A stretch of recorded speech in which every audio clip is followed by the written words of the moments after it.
And he feasted sumptuously every single day. That means he ate. Like he had enough to the point where, do you know how he possibly died? Because he ate too much. Do you know how Lazarus probably died? He didn't have enough. I know what it's like to be hungry. I know what it's like to be hungry and not have enough where my stomach felt like it was touching my back. I know what it's like to just pass out simply and fill my belly full of water just to feel like I was full. I know what it's like to go to the neighbor's house and say, hey neighbor, hey, we having chicken tonight. Do you have some chicken we can borrow? I know what it's like. Guys, and I know some of you guys thinking, well, I'm like that poor man. I ain't got nothing. I am broke. But guys, do you know that if you live in America, most of the world only lives on $10 per day. That's 3.2 billion people globally lives on $10 a day. That's 40% of the world's population. Do you know how much the average American lives on a day? $204.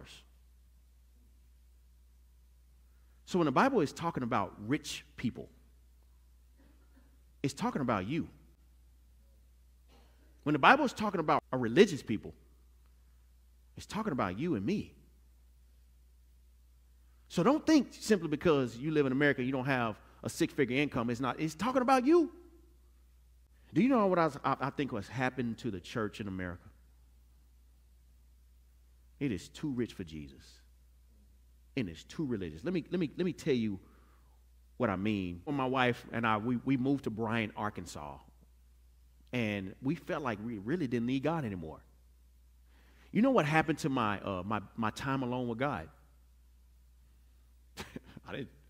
I just read the verse of the day.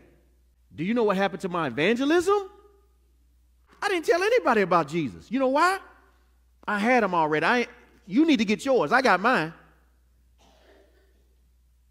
See, when you got it so good, the first thing that goes is your time alone with God, because you're too busy. You got to keep making that money. The next thing that goes is that you don't care about any lost people at all. They just pass you every single day. If you got your Bible, turn to Deuteronomy chapter 8, verse 10. I want to show you something here.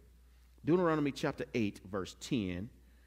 And it's going to tell you exactly kind of what's happened to the church in America. And maybe possibly what has happened to you.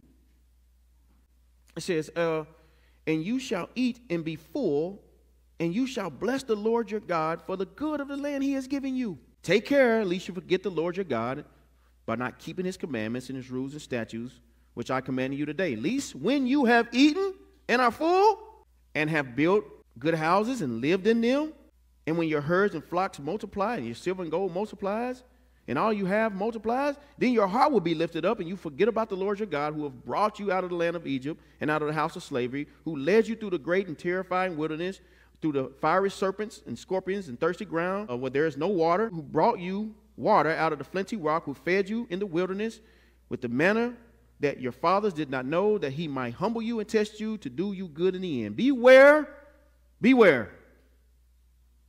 lest you say in your heart, my power and the might of my hands has got me this wealth.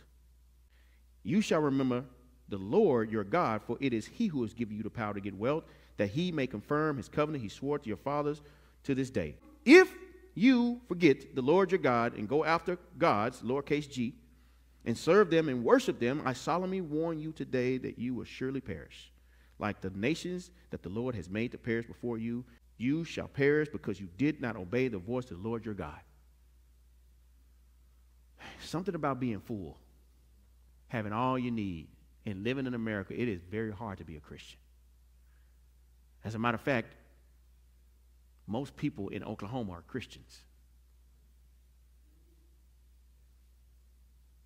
See, riches back in Jesus' time, they associated people being rich with having God's favor.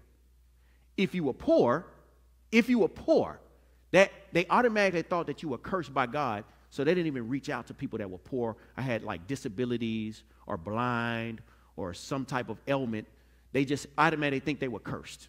And so what they did is just step over. Have you found yourself just stepping past lost people? You know they lost. You know they need Jesus. But you'll run from out there and come in here and you'll worship the Lord. Guys, did you know this is the locker room? You know what they do in the locker room, right? Well, I played basketball. The coach would draw up plays, we would watch film, but we would have to leave the locker room and go play the game at some point. But you know the ones that were sitting on the bench, you know what they would do? They would talk about the players that were playing the game, and they would always talk about the coach. We got people in the stands, and we got people sitting on the bench. And what they're doing is they're watching the game, and they're complaining about all the things that's not being done. Guys, if you sit in the locker room too long of the church, and you're not playing the game, and you're not reaching people for Jesus, you're not discipling, and you just got it too good, and you put your money in the offering plate, and you gone. Or you cause trouble in the church. I'm telling you, if you sit on the bench and you're not playing the game, you got to find a way to make sure that you don't feel guilty. So you start pointing a finger.